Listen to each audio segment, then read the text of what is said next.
Let's talk about how these precious bottles are made.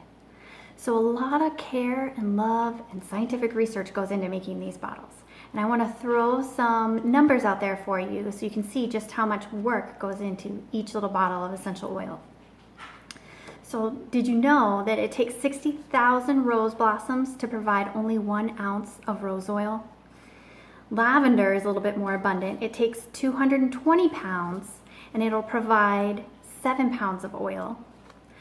Jasmine flowers, now those must be picked by hand before the sun becomes hot on the very first day that they're open. That's what makes it one of the most expensive oils in the world. It takes 8 million hand-picked blossoms to produce only 2.2 pounds of oil. So that one takes a lot of care and love to make. The sandalwood tree must be 30 years old and 30 feet high before it can be cut down for distillation.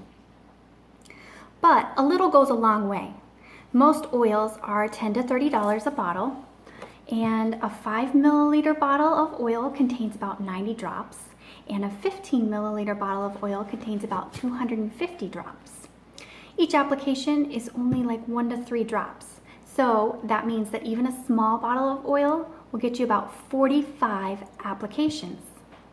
The Thieves Cleaner, our Thieves Household Cleaner, is made entirely from plants, and it will only cost you about $1.50 per bottle to make. You can't even get that in the organic section at the grocery store. It replaces your multi-purpose cleaner, your glass cleaner, your surface cleaner, your floor cleaner. I use it on everything in my house. And organic versions of those can run you about $4 to $6 a bottle. So I like the savings there. The next question I get a lot is, are essential oils safe? There are some precautions that I want to let you know about just so that you're educated and aware. There's certain oils that are photosensitive, which means you don't want to apply them to your skin and then go out in the sunlight. These are typically the citrus oils like grapefruit and lemon. When you use oils on your skin, you always want to watch for redness, and if you see any, dilute them with a carrier oil. You always want to dilute oils on children because their skin is more permeable, so it's going to absorb the oils more quickly.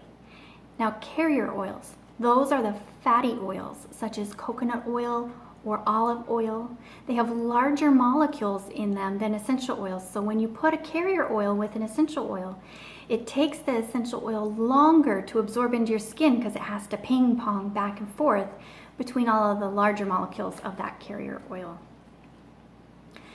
You want to be careful when putting essential oils around your eyes. You always want to keep a good distance around your eyes so that you never get essential oil right in your eye. Peppermint especially, that one can burn if you get it near your eye. If you become desensitized to an oil, you just swap it out. I know that I'll use the same oil for a few days, maybe 3 or 4, and then I'll rotate. So I'm not using the same oil day after day after day. Now let's talk about internal use of oils. NAHA, which is one of the top aromatherapy schools in the United States, doesn't advocate for essential oils for internal use. You may be asking yourself, why is that? Well, most essential oil companies don't carry any GRAS certified oils. Now, GRAS stands for generally regarded as safe, and that's from the FDA. So the NAHA has to base their recommendations over all the oil companies and not just the GRAS certified essential oil companies. And they also use the British model, which, if you'll remember, that's for topical use. So they advocate topical use only. And what we found is that many of those British studies are flawed. If you go in and you look at them, you'll see that they're giving the essential oils in extremely high doses, like 1 entire bottle ingested. And that's not how we use the oils. So Young Living does utilize all 3 methods of application for essential oils, the British, the French, and the German, which is topical, internal, and aromatic. The French have been using essential oils for decades internally. Young Living has even created a vitality line with distinctive labels that makes it easy for you to recognize which oils have been GRAS certified for internal use. And if you'll see over here, those are the labels that are in white. So these labels are white labels, and then these are colored. These are our Vitality line labels right here. Those are the internal use oils.